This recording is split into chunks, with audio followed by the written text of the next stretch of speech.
Okay, showtime, Sylvia, thank you.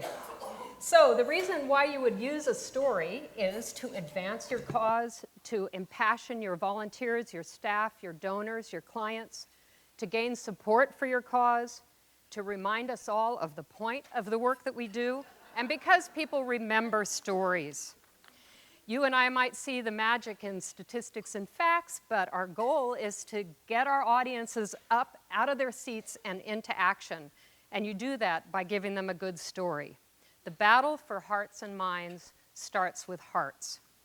A good story is simple, surprising, concrete, with visual detail, has conflict and action, and invites the listener with the hero. Stories are memorable because they tap into our emotion and passion. They're personal, they're dramatic, they carry a message of hope. There's power in a good story. Stories change our lives. So you start out with a cast of characters. This is Act 1. Your hero in the upper left, your enemy in the upper right, a bunch of magic weapons, and a posse of powerful allies. Your hero could be your agency, it could be yourself, it could be the whole nonprofit sector. This isn't about ego or glory. Passion is something that we feel strongly enough about to be driven to act. The villain presents our conflict. This is the force that we fight against, and it's more than everyday obstacles. It's the epic battle that we're fighting that keeps us awake at night.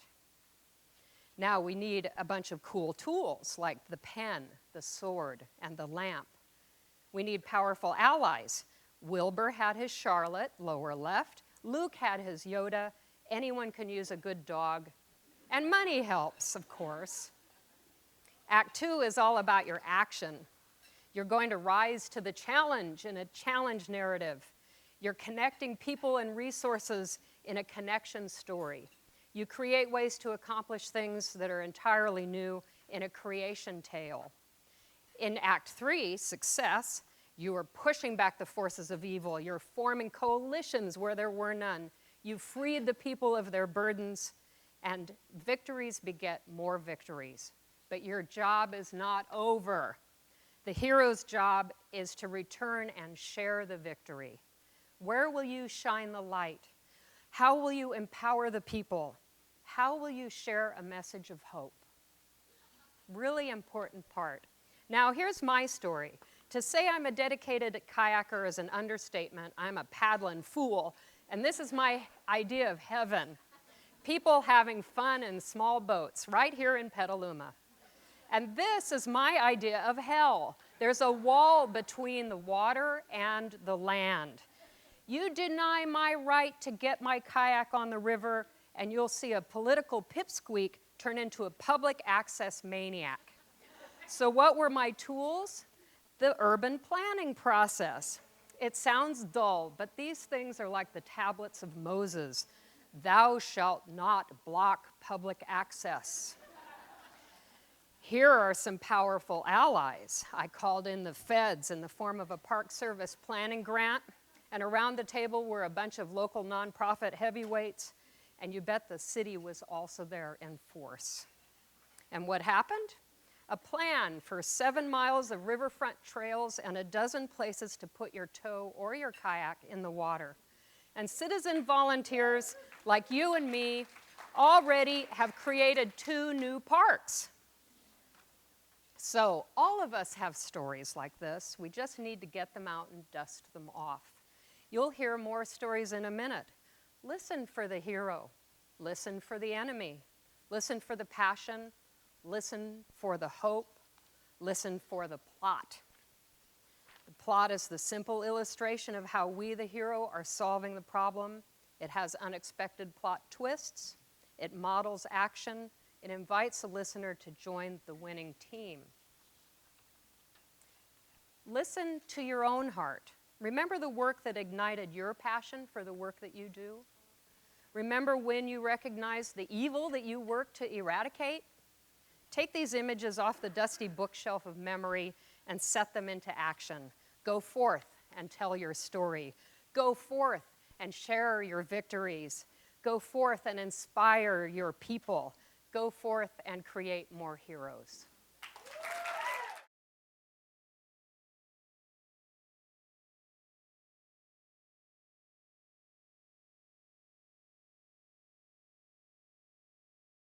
My name is Davin Cardenas. I was born in Orange County. My dad is from Southern Texas. My mother's from Mexico. And I was born, I say, in between two worlds where the Superman and El Chapulín Colorado battled for my soul every morning, right? And I wanted to be like Superman because he was a man of steel. I cracked my head open trying to fly around the house, trying to be like him, while Chapulín was the anti-hero. Chapulín, he was kind of clumsy, and I didn't really want to be too much like him. But he had this saying, he always said that they didn't count on my astuteness. But on the same token, I began internalizing the messages about what a Mexican was, and it actually made me quite insecure about myself and doubtful of who I wanted to become, and that hurt. You know, that was difficult because we read into these stereotypes and we begin carrying a lot of trash with us. And I always felt like I was an outsider at the same time because I couldn't fit in. I couldn't figure out what part I was supposed to represent or how I was supposed to be.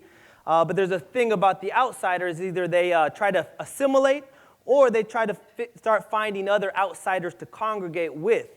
Now, I began to embark on a journey of self-discovery, trying to define myself and who I might be or what I want to become based on the values that I carried. That coincided with me going up to Sonoma State, going to college, and I found other outsiders who at the same time were trying to define themselves. And I really liked that because they were trying to define themselves with a political message. I joined an organization called Mecha, and these people were trying to define themselves with their community. They had love for self, and I liked this.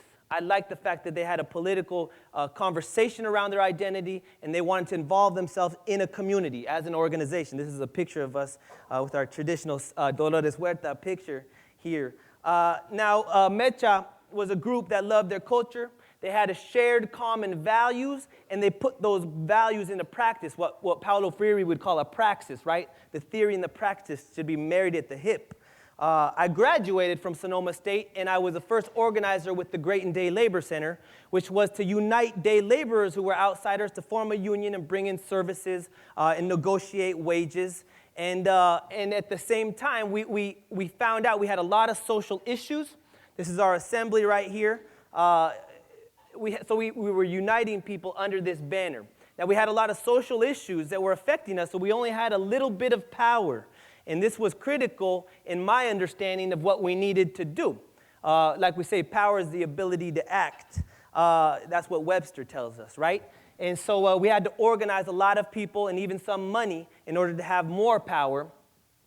So this was one of us. We were one of these small fish who had strong values, and we realized there was a lot of other fishes in the sea who had similar values. So I began creating a conversation with other institutions, churches, unions, whoever they might be, so we can get together and begin forming a base. We formed the North Bay Organizing Project, which is composed of 15 institutions who share values and want power to affect our change around us. Now, this is our vehicle for social change. We've created this, and we create leaders out of individuals and institutions so that they can find communion amongst themselves and affect the world from that communion. This was coming up. This was our first public meeting. I'm not sure if anybody was in the crowd that day. It was 800 people at the Santa Rosa High School auditorium. We made asks of public officials around transportation and immigration, and we won, and it feels good to win some issues, right? So I myself, I'm no longer alone or isolated. I have people around me. Leadership, the mark of a leader is somebody who is in networks with thousands of people. And I have that, and it makes me feel more confident about who I am now, too, because I'm in communion with a lot of people. I can love myself. I can love my people. I can love the people around me. And I want to build an organization that's powerful, that's humongous, and that can actually write its own pages of history in this county. So nowadays, I say that I'm a super chapulín, And in the end, we say that they didn't count on our astuteness. Thank you.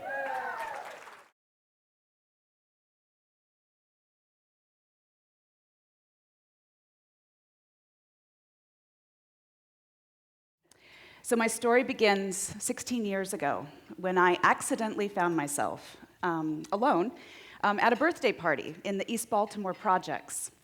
It was the birthday party for a 43-year-old crack cocaine-addicted grandmother of 6.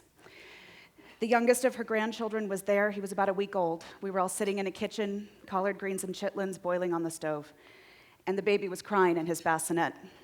His mom was holding a lit crack pipe about 6 inches away from his face. So people talk about life-changing moments, those moments that you know that you're going to be different, and that was mine.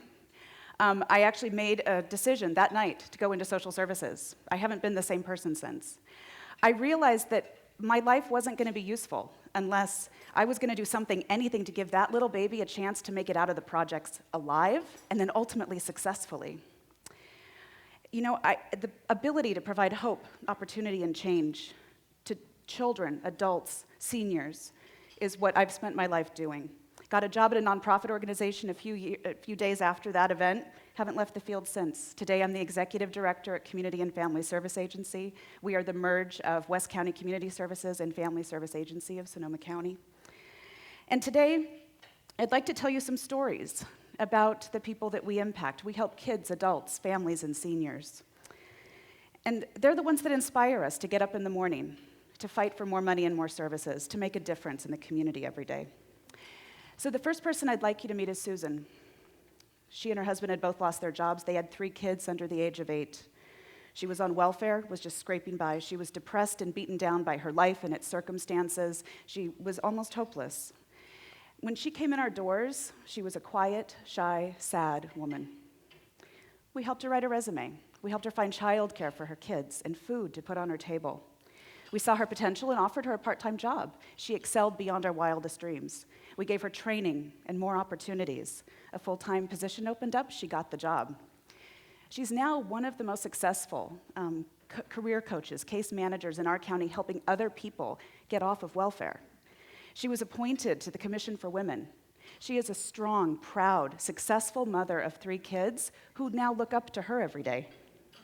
She worked hard, she turned her life around, and she was able to do that because of our staff, because they believed in her and told her she could do it. The next person's story I'd like to tell is the story of George. So George had been homeless for more than 10 years. He'd lost everything. He'd lost his job, his self-respect, all of his connections to his family. He was living alone in the back of his truck when he showed up one day at our empowerment center in Guerneville. He had been alone and isolated for so long that he couldn't look at anyone. He could barely speak in sentences. The staff and the clients at the center reached out to him. They gave him food. They gave him an opportunity to engage, to participate, to make him feel welcome, to make him feel like there was a place where he belonged. Over the course of the next few months, George started speaking to other members of the center. He started engaging in activities. He became the one in charge of making breakfast every morning for the group that showed up first thing. He reconnected with his children, and he started to smile again. The staff got worried one day when he hadn't shown up to the center in a while. They went out to his truck where he lived under his camper shell. George had passed away. So you might be wondering why I'm telling you a sad story. I'm supposed to be igniting you. But we got a thank you letter from his daughter a few weeks later, saying it was because of them that her dad had reunited with his family and was happy for the first time in decades when he died. And we realized then it didn't really matter when we were changing someone's life if it was at the beginning, the middle, or the end of it. It was about giving another human being hope and opportunity, a chance to believe that tomorrow can be better than today regardless of what their past has been. So the staff at Community and Family Service Agency, and many of you, work with children, seniors, families, victims of violence, the people who are falling through the cracks in our society, the people so much in need of just that helping hand, that bit of inspiration and hope. I'm so proud of my team, and I have 3 of their smiling faces here today. And I'm proud of all of you, because on behalf of the Susans and the Georges in our community who benefit from the work that we do, that's what matters in life. I remain forever grateful for that day 16 years ago when I found my path, when I found inspiration, when I found that making a difference was what I was going to do with my time. So I'm grateful for all the people who are here doing this together. We are a caring, compassionate network here in Sonoma County of nonprofits and government and donors and volunteers and consultants who come together to make a difference for our most vulnerable citizens. Together we build a stronger community. Thank you.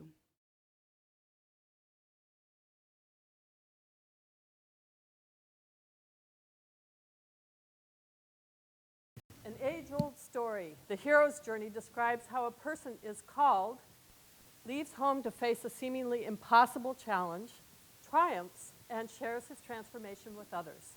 Solving the climate crisis is like the hero's journey because we must leave behind our old ways of using energy, transform how we live, and share our transformation with others. The journey is uncertain and fraught with peril, but knowing the story helps us venture forth. Along the way, we discover who we are. Earth's life-sustaining blanket of greenhouse gas emission is getting thicker, mostly because of fossil fuel emissions.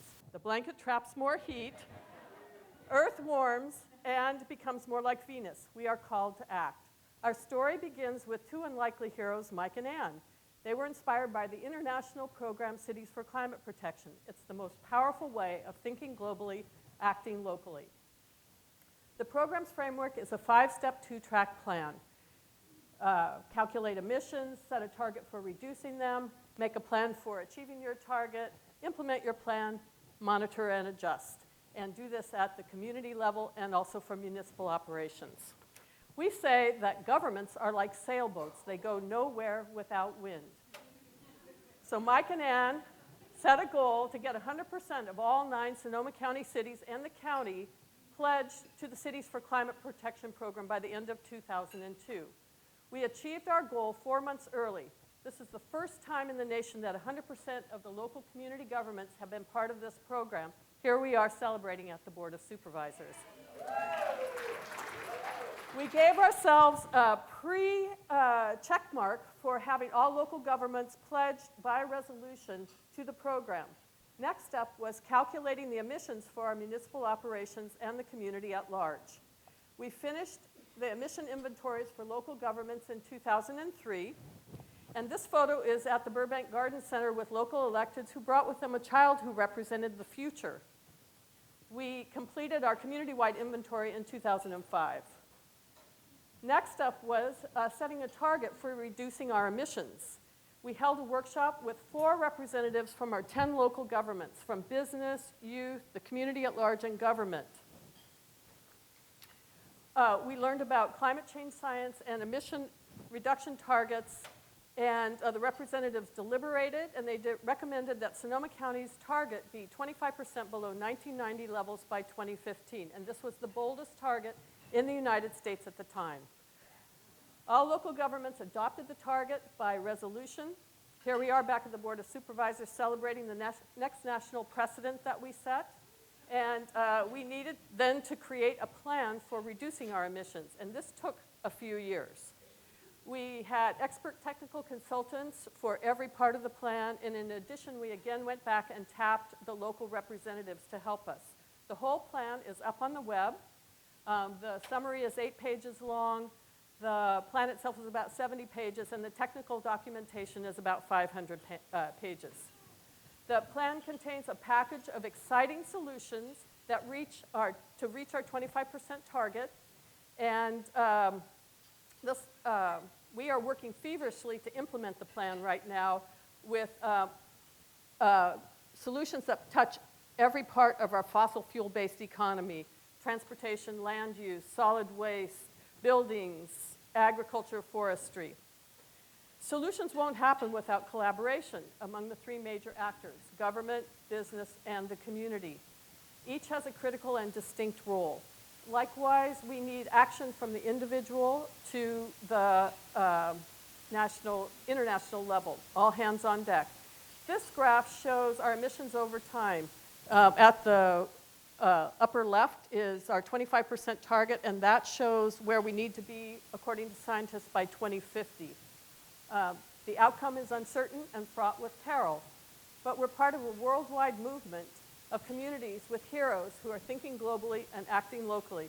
The challenge is epic, and we're committed because people who protect the climate are very, very cool.